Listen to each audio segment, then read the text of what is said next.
Grande parte do mundo cristão está nesse momento aguardando ansiosamente a segunda vinda de Jesus. A gente está observando, bem diante dos nossos olhos, um mundo completamente enlouquecido, caótico, com os valores totalmente invertidos. A vida parece pesada, as guerras e rumores de guerra se intensificam a cada dia em todas as latitudes, e assim como o Cristo nos instruiu sobre nós estarmos atentos aos sinais, que os tempos do fim seriam percebidos da mesma forma como a gente percebe a mudança das estações do ano, claramente nós estamos passando por uma mudança importante. É fácil a gente constatar como nós estamos no meio de uma transição. E claramente não é uma transição para melhor. Muita gente começa a aguçar a intuição e a se dar conta de que ali na frente tem algo obscuro chegando para nós. Possivelmente, nós estaríamos às vésperas de entrar nas dores do parto e na grande tribulação da qual nos falou Cristo. E isso faz muita gente acreditar que a segunda vinda de Jesus poderia estar já às portas. Nesse vídeo, nós queremos explicar a vocês o que realmente significa a segunda vinda de Jesus. Provavelmente você nunca escutou na vida o que nós vamos revelar aqui. E pode ser bastante impactante saber isso. Mas é preciso que a gente faça uma escolha muito séria na nossa vida.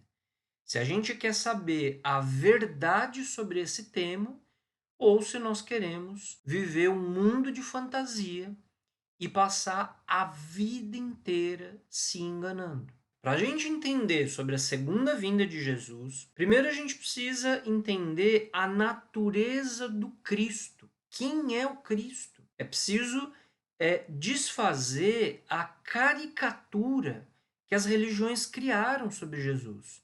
As multidões possuem uma ideia completamente equivocada da figura do Cristo. Minha gente, Cristo é Deus, é o Criador do universo que se manifestou numa forma humana.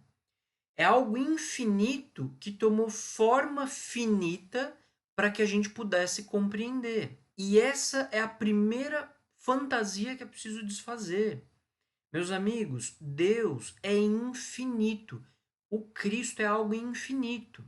Infinito é algo que não tem margens, não tem fim para sempre jamais. Infinito é algo que não pode ser definido, porque definir, a própria palavra diz definir, significa pôr um fim. Todos nós sabemos a definição de uma mesa. Um pássaro está fora da definição de mesa. Mesa não é tudo. Tem um limite muito claro do que é uma mesa. O que for fora desse limite deixou de ser mesa, certo? Uma pessoa, eu, você, o seu esposo ou esposa, filho ou filha, uma pessoa é algo finito ou infinito? Uma pessoa é algo finito, com um fim. A gente pode definir o que é uma pessoa. A gente pode definir onde uma pessoa nasceu, qual que é a sua altura, quais são os seus gostos, etc. Uma coisa finita, uma pessoa definida, pode ser infinita? Impossível. Ou tem fim ou não tem. Meus amigos, Cristo é Deus, é algo infinito, onipotente, onipresente, algo sem margens. Isso significa que Cristo não é uma pessoa, é um princípio cósmico. É a própria inteligência infinita do universo que se manifestou como pessoa, que se fez carne como a pessoa finita de Jesus. Mas Cristo em si mesmo é um oceano sem praias, uma luz sem princípio e sem fim, que deu origem a todo o universo, que está presente em todo o universo. O princípio da vida em si mesma, espalhada por toda a criação e além da própria criação. Eu sou o Alfa e o Ômega, o princípio e o fim, o primeiro e o último. Imaginemos o universo observável por um instante, com seus 2 trilhões de galáxias. Cada galáxia com cerca aí de 100 a 400 bilhões de estrelas, com trilhões e trilhões de planetas. Imagine isso um segundo. Nós somos menos que pó, nós somos menos que um átomo diante disso. E isso que se chama Cristo criou tudo isso. Ele está por trás da vida de cada átomo presente nessa vastidão. Cristo é a consciência que palpita em cada átomo, em cada sol, a força que mantém cada elétron girando ao redor do átomo e a força que mantém cada planeta orbitando ao redor do seu Sol. Cristo não é um indivíduo definido, uma pessoa de carne e osso. É a inteligência cósmica e infinita de Deus, que se manifesta na pessoa muito humana de Jesus. Uma das piores coisas que a religião fez foi antropomorfizar a figura de Deus, ou seja, criar o conceito de que Deus é um homem definido, é um velhinho de barba sentado num trono de tirania nas nuvens, jogando raios num formigueiro humano. Essa visão absurda foi o que criou o ateísmo. Qual pessoa séria, com o mínimo de discernimento, vai acreditar num velhinho de barba sentado numa nuvem? A antropomorfização de Deus gerou como consequência o materialismo e o ateísmo. E aí nós somos obrigados a ouvir piadinhas ridículas dos materialistas, como, por exemplo, a do primeiro astronauta lá, quando chegou no espaço, o russo Yuri Gagarin, e quando chegou ao espaço e olhou para a Terra de cima, disse que não estava vendo nenhum Deus lá no céu, debochando das religiões e debochando da ideia de Deus. Cristo não é um indivíduo de 1,70 m, cabelos castanhos e que gosta de sopa de carne, minha gente. Cristo é algo infinito, imensurável, indefinível. É a inteligência mesma por trás da criação, origem e fim de tudo. Cristo é o fogo do fogo, a chama da chama, a assinatura astral do fogo. Sobre a cruz ali do mártir no Calvário, sobre a cruz de Jesus, está definido o mistério do Cristo com uma só palavra: INRI. Em latim, ignis natura renovatur integram. O fogo renova incessantemente a natureza. O advento do Cristo no coração do homem é o que transforma radicalmente. Cristo é o Logos solar, é unidade múltipla perfeita. Ou seja, ele é uma unidade, porque a sua natureza é sempre a mesma em todo o universo, perfeita e imutável, mas ela também é múltipla, porque se manifesta por infinitas formas, por todas as formas de vida presentes na natureza, em cada forma existente no universo. Unidade múltipla perfeita. Da mesma forma que um oceano. Um oceano é uma unidade, ele é todo feito de água. E, ao mesmo tempo, ele é composto por infinitas gotas individuais. A gota está contida no oceano e o oceano está contido na gota. Jesus é uma gota manifestada do oceano de luz chamada Cristo. Cristo é uma vida que palpita no universo inteiro. É, o que sempre foi e o que sempre será. Somente Ele é a vida eterna e pode nos dar a vida eterna. E o dever de toda alma é encarnar esse princípio cósmico dentro de si. Essa inteligência divina, essa vida suprema, tem que nascer dentro do coração do homem.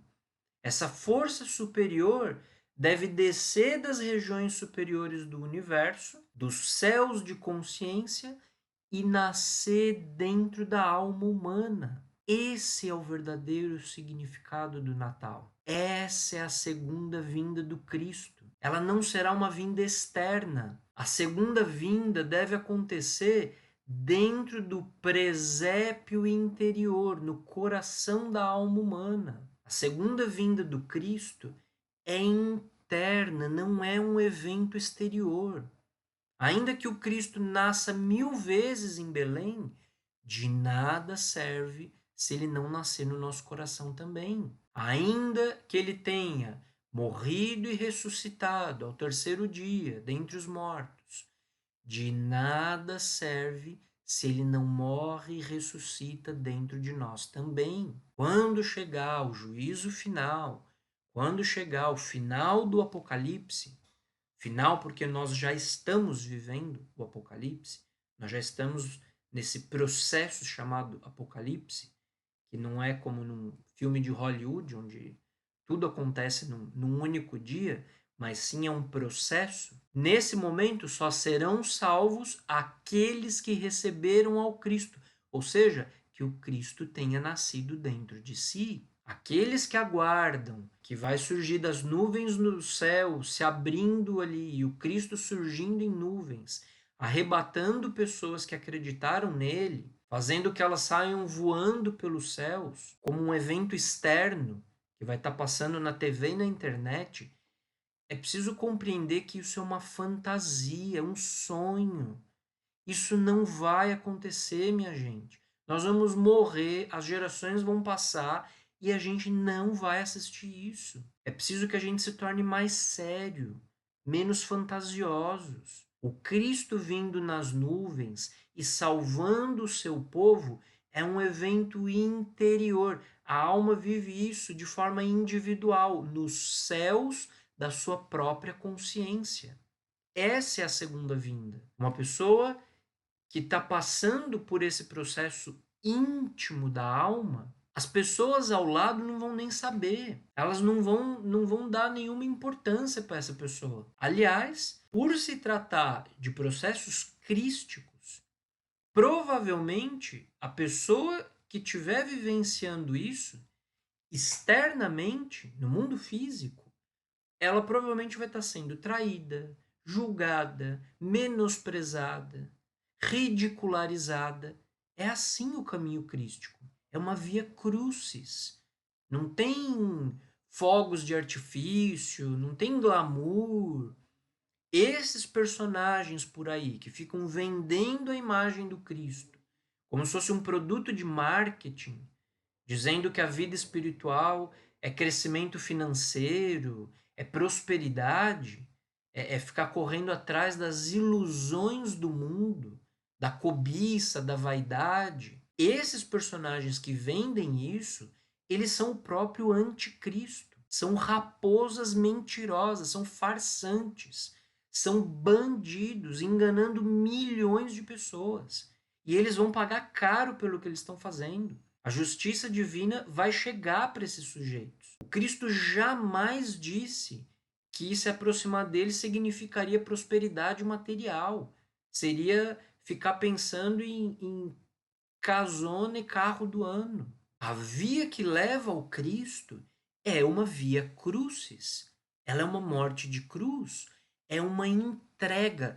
É uma renúncia da própria vontade para que, isentos da própria vontade, a gente possa se fundir à vontade de Deus. Tratar de descobrir a natureza e a essência do fogo é tratar de descobrir a Deus. A presença real de Deus se revela sob aparência ígnea, a sarça ardente e o incêndio ali no Monte Sinai. Quando são entregues os 10 mandamentos, são ali duas manifestações nas quais Deus apareceu a Moisés, na forma de um fogo onisciente. No Apocalipse, João descreve o Senhor do Universo num trono incandescente, fulgurante, de onde saíam raios. Porque o nosso Deus é um fogo devorador, escreve São Paulo na sua epístola aos Hebreus. Cristo íntimo, fogo celestial,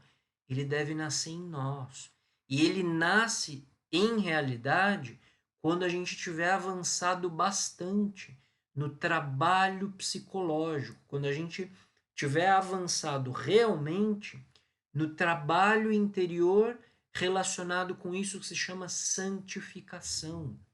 O Cristo íntimo, ele deve eliminar da nossa natureza psicológica as próprias causas do erro, o pecado que existe dentro de cada um de nós. Essa é a forma como Cristo nos salva, como ele desce dos céus para resgatar a sua alma humana e nos unir ao Pai. Não seria possível a dissolução das causas do ego, das causas do mal dentro de nós, enquanto o Cristo íntimo não tiver nascido em nós. O fogo vivente filosofal, o Cristo íntimo, é o fogo do fogo, o puro do puro. O fogo nos envolve e nos banha por todas as partes, vem a nós pelo ar, pela água, pela própria terra, que são os seus conservadores e os seus diversos veículos. O fogo celestial, ele deve se cristalizar em nós. E o Cristo íntimo, o Salvador interior profundo. O Senhor íntimo deve se encarregar de toda a nossa psique, dos 5 centros da máquina orgânica, que a gente vai explicar em outras aulas, de todos os nossos processos mentais, emocionais, motores, instintivos e sexuais. O Cristo interior, ele advém no momento culminante dos nossos esforços intencionais e de padecimentos voluntários, quando a gente está renunciando a nós mesmos. O advento do fogo crístico é o evento mais importante da nossa própria vida. Ele, sendo perfeito, quando ele se introduz em nós, pareceria como se ele fosse imperfeito. Sendo casto, pareceria como se ele não fosse. Sendo justo, pareceria como se ele não fosse. É semelhante àquilo dos diversos reflexos da luz. Se a gente usa um óculos azul, tudo nos parece azul. Se a gente usar um óculos da cor vermelha, a gente vai ver tudo da cor vermelha. E ele, o Cristo, ainda que ele seja luz, visto de fora, cada qual vai o ver através da sua própria lente psicológica. Por isso é que as pessoas veem o Cristo, não o veem. Quando ele nasce em nós e se encarrega de todos os nossos processos psicológicos, o Senhor da perfeição sofre o indizível. Ele fica convertido em homem entre os homens.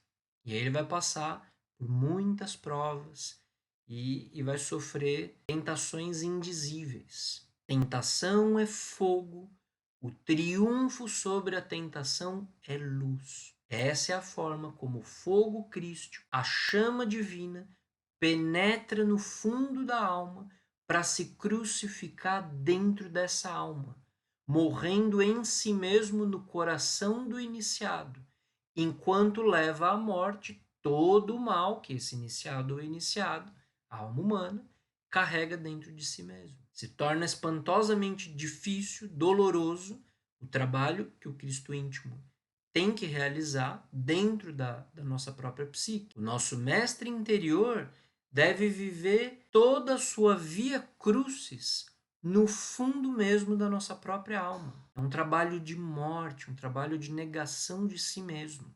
Ele atravessa a morte e vence a morte dentro de nós. Ele conduz a alma através da morte para poder levar essa alma até a ressurreição. E aí então, e somente então, a alma e o Cristo se fundem, eles se tornam uma só coisa, um só mistério que vem a se manifestar, por fim, na forma de um verbo criador, instruindo a outras almas sobre como chegar a receber o Cristo, ao verbo, no próprio coração e poder ascender com ele ao reino do Pai. Ao que sabe, a palavra dá poder. Ninguém a pronunciou, ninguém a pronunciará, senão somente aquele que o tem encarnado. Portanto, meus amigos, aqueles que aguardam ansiosamente pela segunda vinda de Jesus como um evento exterior a si mesmo, acreditando que já estão salvos porque simplesmente falaram a palavrinha eu acredito, estejam advertidos.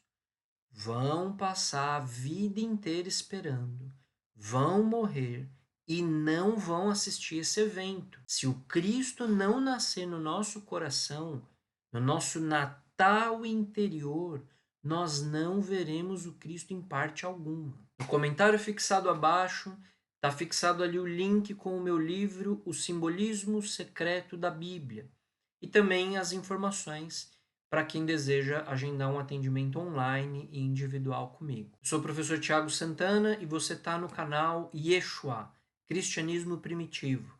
Nesse canal nós explicamos as origens do cristianismo, explicamos que Jesus deixou um ensinamento secreto aos apóstolos e aos seus discípulos mais próximos, explicamos que a Bíblia é sagrada, é a palavra do Eterno e é também um livro simbólico, um livro envolto numa linguagem alegórica, arquetípica.